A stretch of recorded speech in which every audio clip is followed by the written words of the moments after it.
up on MCTV this week. See how students gathered to commemorate Black lives that have been lost and see the artworks in this year's Art Alliance juried show. This week starts soon.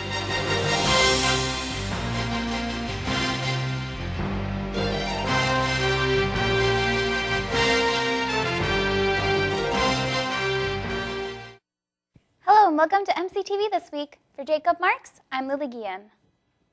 Before spring break, UMOJA organized a Black Lives Matter vigil. First, the group discussed how Black history should be appreciated all year round and not just be dedicated to one month. Sophomore Denzel Johnson shared a poem that was followed by a candle lighting ceremony in memory of those who lost their lives due to violence. The group then chalked in front of the Wallace Hall with quotes and words to let people know about the movement.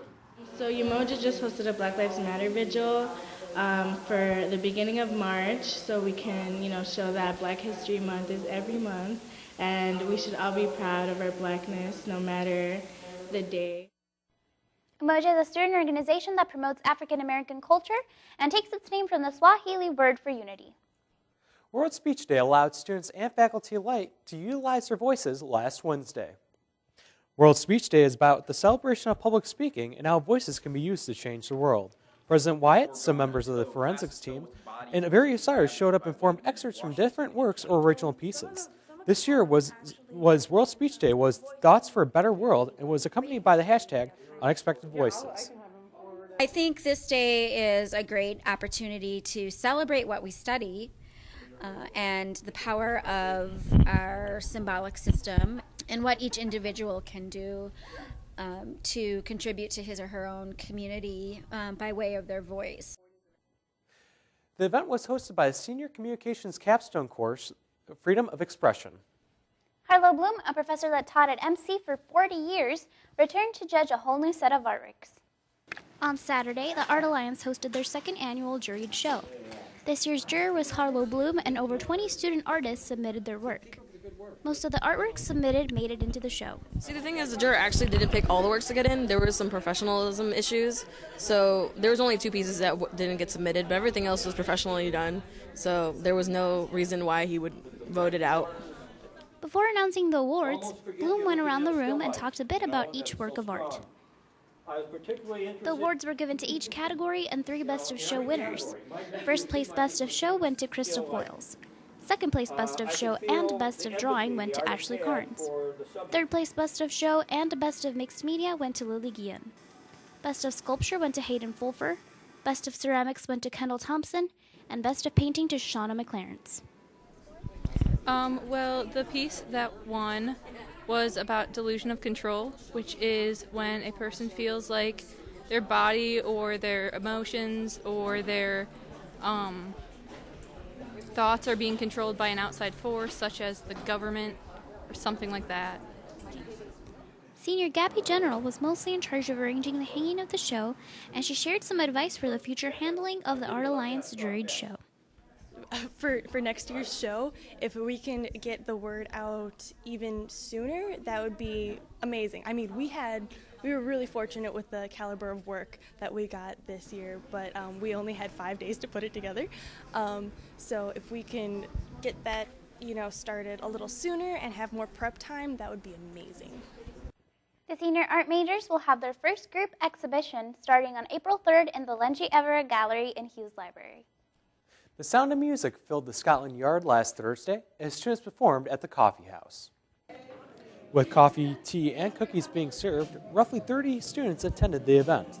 While not performing, students in attendance worked and visited with friends. Some of the performers Personally, played I just like others Coffeehouse sang. because it just, just seeing people be in their own zones, and that's what I look forward to, just seeing people being relaxed and comfortable. The event was hosted by ASAP. Taking a look at some events on campus this week. There will be an archaeology lecture tonight at 7:30 p.m. in the Center for Science and Business. Also at 7:30 p.m. today, the music department will host Grinnell Singers in Doll Chapel. Tomorrow there will be an international luncheon at noon in the Highlander Room in Stockdale. Coming up after the break, we preview Fighting Scots baseball.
This week, we sat down with Coach Betourne to discuss expectations for the baseball season. We first asked Coach Betourne how he felt the trip to Florida went for the team.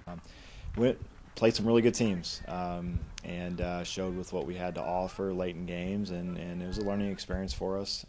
Came back 3-5. Record really doesn't show kind of the success that we had, throwing away 3 games, but it's a learning experience, and that gets us ready for the non-conference schedule that's going to start up this weekend, and gets us ready for conference schedule too as well.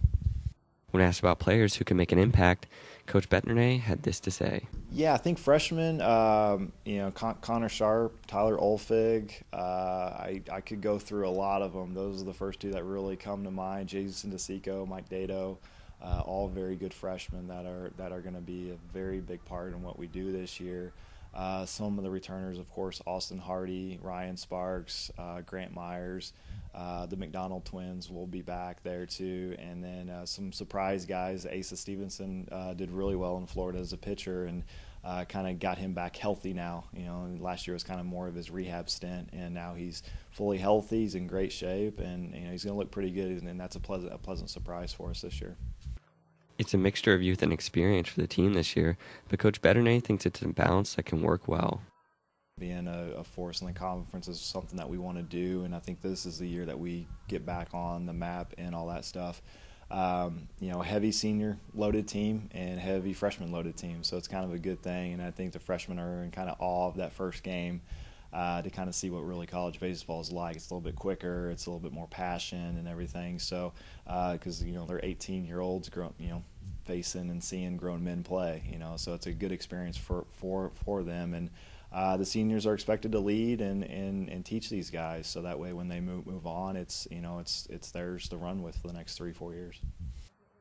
With a team full of seniors and some talented freshmen, this could be a breakout season for Monmouth College baseball. Monmouth's home opener is this Saturday, March 26th versus Co. at 1 p.m. That's it for sports. Here's the rest of the scores from the week.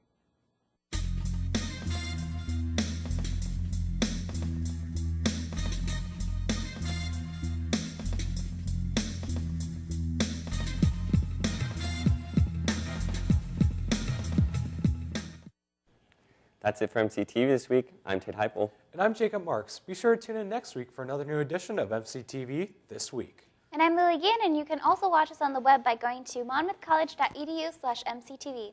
See you next week.